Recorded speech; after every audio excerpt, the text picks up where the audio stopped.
Ken Trahan with John Curtis Christian head coach J.T. Curtis. Another season upon us, and it never gets old, does it? No, it really doesn't, Kenny. You know, every time you go into the season, it's a new group, new difficulties, new assets that you've got to develop and find a way to have this team find their own identity and to be a special team in 2018. That's what coaching's about. Really good season in 2017, a bitter ending to it, disappointing because I know most people thought you were going to win that game, and it started off where you had a chance and had a turnover near the goal line early in the game, then had a strange play in the end zone later in the game, but you give Catholic all the credit. All the credit. Look, they came out and they played. Their quarterback played exceptionally well. Their defense, I thought, played really well enough to keep us at bay. But they deserved to win that game on that particular day, and I learned a long time ago, you tip your hat, you move on, and you get ready for the next opportunity, and that's what we're doing. So then the elephant in the room, of course, the longest you've gone without a championship since you've been there. I mean, since 1975, you won 26 on the field and never went more than 2 years without a title. Is that an albatross? Is it a minor irritation, or is it something that you use for motivation? Well, to me it's not, no, because I know those kids played as hard as they could play. And what I really felt like with that team last year was they probably maximized their potential about as far as you could go. Losing some of the players that we lost in terms of injuries and guys stepping up and responding, I couldn't ask them to do more than they did, and I was proud of how they played. And I want them to be proud of what they've done. Sometimes you got to put the outside world behind you and look and stay focused on what the real issues are, and I thought that team achieved a great deal last year. Any discussion at all within the walls about, well, we haven't won one since 2013? Not really, Kenny. We don't really talk about that. Honestly and truly, we just try to get better every day, and then what happens, happens, because they got other good teams. They got other teams that are capable of playing really good football and other good coaches. So we got to take care of ourselves and not worry about the tinsel and the glitz and the glamour. Just get to work every day. Offense looks good. You've got a quarterback who can run, be a 3-year starter, running backs who can really run, offensive line that's got size and experience. It looks like a strong point for this team. Well, we hope it is. We think that our offensive line's got a chance to be good. We lost our tight end to an ACL injury the second to last day of spring training, so we're going to have to make some adjustment there. But you go through that every year, and teams that can make adjustments and find a way to compensate for their losses are teams that are usually going to be successful. So we feel good about our offense, obviously feel good about our quarterback, can do some things with the football, both running and throwing. So we think we got a chance to be pretty good on offense. And having a 3-year starter at quarterback, talk about Colin's development. Well, you know, his dad played for me. His dad was a running back, played at Iowa State, and so he's got a lot of athletics in his blood. He's a guy that loves the game and is highly competitive, very, very bright in terms of being able to understand the defense and offense and what we're trying to get accomplished.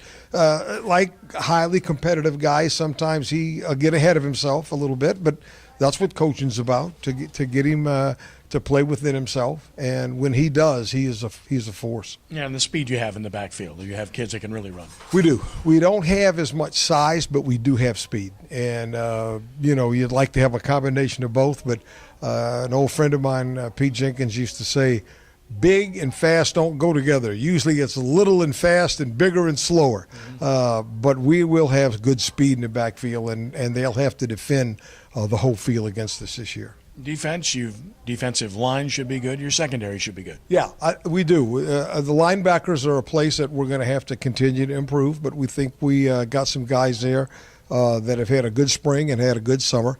The defensive front, we think will have good speed and guys that are capable of making big-time plays. So we feel good about them, and if the secondary can hold up against what people are doing today with the option plays in the passing game and with the skills that we're having to play against, you know, the Landry Walkers and Warren Eastons and so forth, it'll be a challenge to them, but that's what it's about. We want to meet that early so we'll know what we need to have for the district and for the playoffs. Kicking game in solid hands. McCready's an excellent kicker. You know what? He's got a chance to be a big-time big-time kicker. I think he's the next heir apparent to the Scheck-Snyder boy that's kicking at Mississippi State. He's got a powerful leg, and he's got the ability to turn the field. And the kicking game is so important. There's so many hidden yards in that aspect of the game, and we really think that McCready will have a chance to be a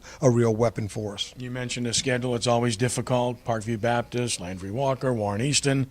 Playing a team from Dallas and Shreveport, you don't duck anybody. No, there's not many soft beds to lie in. I'm going to tell you, the team coming out of Dallas, we understand, is one of the top teams in that area, in that state, and it'll be a heck of a challenge in Shreveport. But again, first of all, we don't have a lot of people calling to play, so you play who you can get, which means they're good too. And we've really got a lot of value out of playing Landry Walker and Warren Easton and learning how to match up speed and intensity with those kind of teams. And with the split, the district championships don't mean what they used to use, but this league, it does matter to those schools. It always has, and I know you see that as another competitive league. It is. And you're right. I would tell you that in 99% of the districts around the state, it's not important. They all look for the power rating. Certainly, we all look at the power rating too. But to win the championship in this district is a big deal, and rightly so. It's been around an awful long time.